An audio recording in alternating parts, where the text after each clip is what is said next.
Hello guys, आज हम GST के एक बहुत ही इंपॉर्टेंट फीचर के बारे में बात करने वाले हैं, जिसके बारे में जानना हर एक अकाउंटेंट और हर एक जीएसटी में काम करने वाले बंदे को ज़रूरी होता है। क्योंकि जीएसटी के इस फीचर के द्वारा हम ये पता कर सकते हैं कि हमारे जीएसटी 1 में कितना सेल गया है, उस पर कितनी लायबिलिटी डिक्लेयर हमने किया है और जीएसटी 3B में हमने कितने लायबिलिटी को पेड किया है, दोनों मैच है क्या नहीं। जीएसटी 2B में कितना हमारा आईटीसी शो कर रहा है और जीएसटी 3B में हमने कितना क्लेम किया है, कितना डिफरेंस है, कितना और हमें पेड करना है या हम कितना कम पेड कर रहे हैं, या फिर जीएसटी में किस बेसिस पे नोटिस जीएसटी अधिकारी हमें भेजते हैं, उन सब का हम देखेंगे कि हमें क्या चीज़ का मिलान करके चलना चाहिए जीएसटी पोर्टल पर, जिसके द्वारा हमें फ्यूचर में कभी कोई दिक्कत ना हो और जीएसटी में नोटिस आने की संभावना ना के बराबर रहे। तो जीएसटी के उस इम्पॉर्टेंट फीचर के बारे में हम देख लेते हैं। तो उसके लिए आप जाएंगे सर्विसेज टैब में, देन यहाँ से आप जाएंगे रिटर्न, उसके बाद आप यहाँ पे आएंगे tax liability and ITC comparison.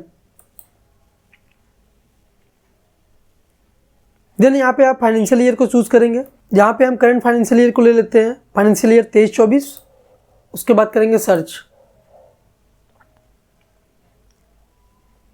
तो देखिए इसमें दो कॉलम जो हैं बाय डिफ़ॉल्ट ओपन आता है, पहला कॉलम देन ये सेकंड कॉलम। हम इसको एक बार मिनिमाइज कर लेते हैं, इसको भी, और अब इसके बारे में समझते हैं कि ये क्या चीज़ है। तो देखिए आपको कॉलम नेम से ही पता चल जाएगा कि ये किस बारे में बताएगा, बट फिर भी हम इसके बारे में डिस्कस कर लेते हैं।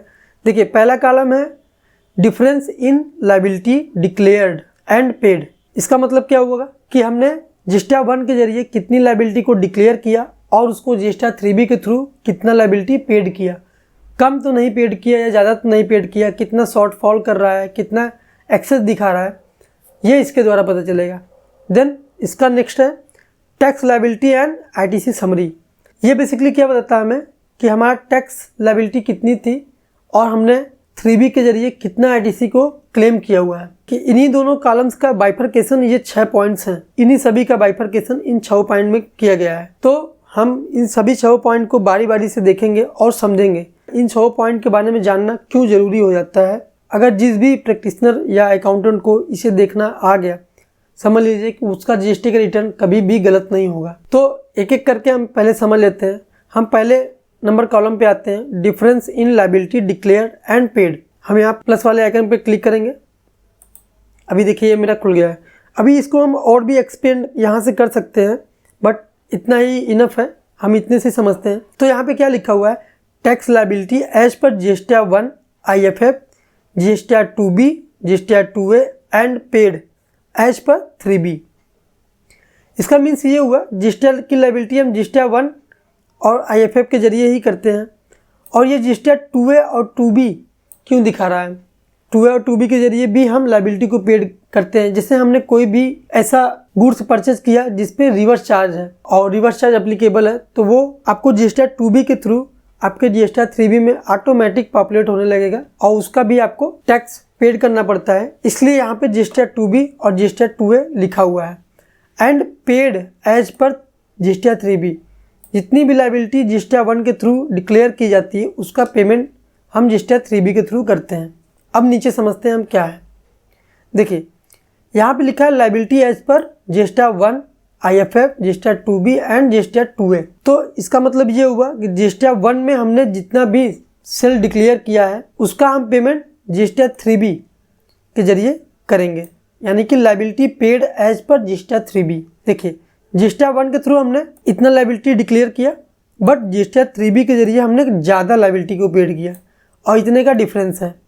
और यहाँ पे दिखा रहा है कि परसेंटेज ऑफ लायबिलिटी पेड यहाँ पे 101% दिखा रहा है, जो कि यहाँ पे 100 से ऊपर है तो ठीक है, 100 के नीचे है तो यानी कि आपने जीएसटी 1 में ज़्यादा लायबिलिटी डिक्लेयर किया और जीएसटी 3B के थ्रू कम लायबिलिटी को पेड किया हुआ है। देखिए यहाँ पे 101% इसलिए दिखा रहा है और यहाँ पे इतना शॉर्टफॉल इसलिए दिखा रहा है क्योंकि इसमें कुछ हो सकता है कि हमने रिवर्स चार्ज का अमाउंट भी पेड किया हो जीएसटी 3B के थ्रू। इस डिफरेंस को भी हम नीचे देखेंगे कि ये डिफरेंस कहाँ पे देखने को मिलेगा, ये कहाँ पे शो होता है कि किस चीज़ के लिए ये डिफरेंस आ रहा है। तो फर्स्ट कॉलम ये हो गया कि आप लायबिलिटी देखेंगे कि जीएसटी 1 में इतनी लायबिलिटी डिक्लेयर की गई और जीएसटी 3B के थ्रू इतनी लायबिलिटी पेड कर दी गई। ठीक है, ये पॉइंट क्लियर हो गया। अब हम आते हैं नेक्स्ट पॉइंट पर।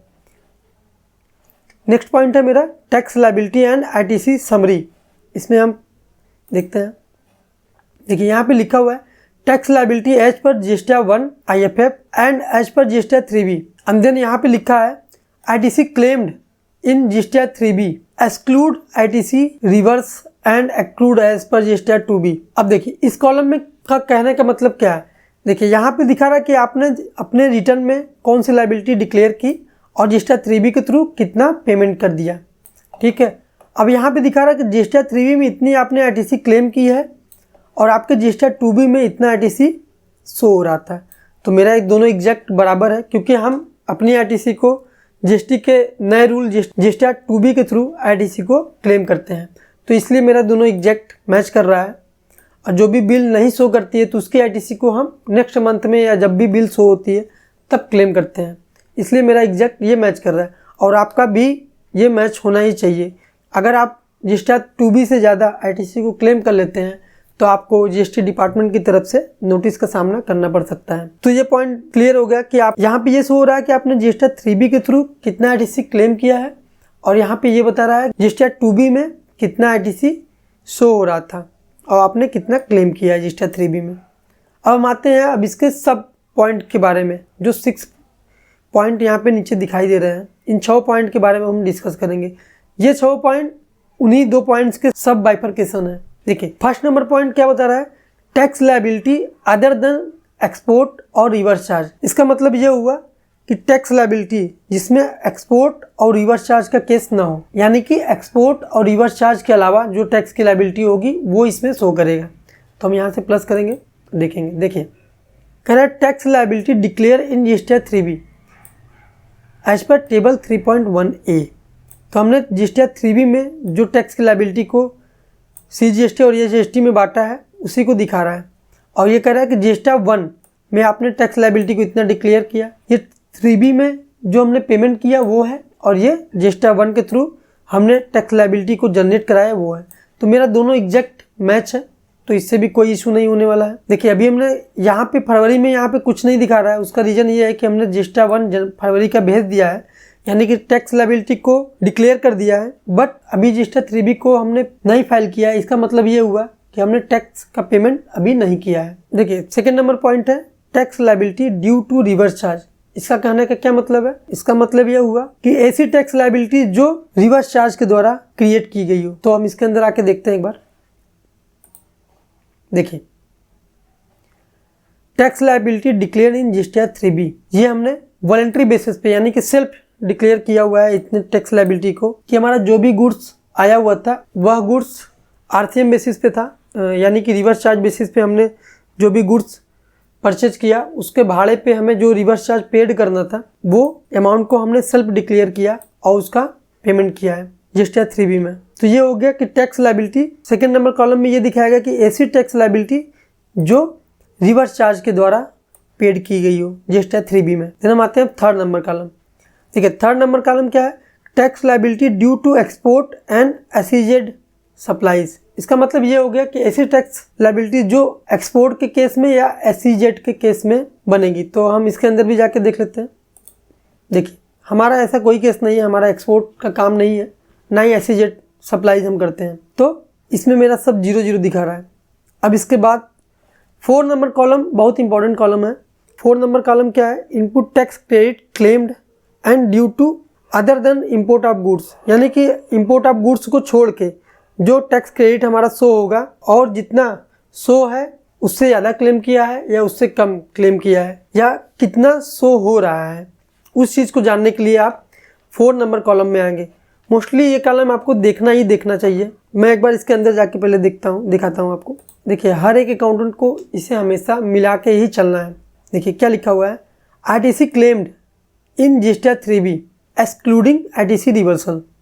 ठीक है, इसका मीन्स ये हुआ कि हमने जीएसटी 3B में आईजीएसटी में इतना अप्रैल में क्लेम किया, सीजीएसटी में इतना और एसजीएसटी में इतना।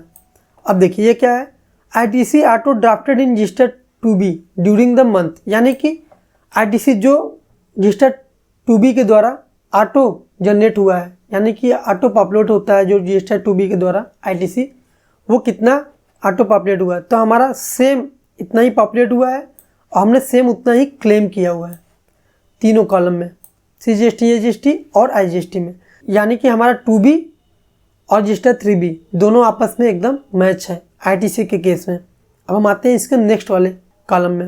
लिखा है कि input tax credit claim and due import of goods, यानी अगर इंपोर्ट ऑफ गुड्स आपका है और उस पर जो आपको ITC मिलेगा वो आपको 5 नंबर कॉलम में शो करेगा। तो मेरा कोई भी इंपोर्ट या एक्सपोर्ट का काम नहीं है, तो मेरा ITC सब जीरो यहाँ पे दिख रहा है। देन अब 6 नंबर पॉइंट है reverse charge liability declare and input tax credit claim. अभी जो हम ऊपर आपको दिखा रहे थे कितने का डिफरेंस आ रहा है, वो यही है कि हमने रिवर्स चार्ज ITC इतना RCM बेसिस पे क्लेम किया हुआ है GST 3B में और इतना हमने डिक्लेयर किया हुआ है GST 3B में। ठीक है, यहाँ पे हमने डिक्लेयर तो कर लिया मई में, लेकिन उसको क्लेम करना भूल गए, तो वो क्लेम आके हम आगे किसी मंथ में कर सकते हैं। बट मेरा ये जो है मैच होना चाहिए, जो कि यहाँ पे डिफरेंस है, बट ये मैच होना चाहिए आपका हमेशा। और यहाँ पे आप आगे देखेंगे तो यहाँ पे शॉर्ट फॉल इतने इतने का दिखा रहा है। ठीक है, ये तो ये आपको हर चीज़ें मैच करा के चलना है।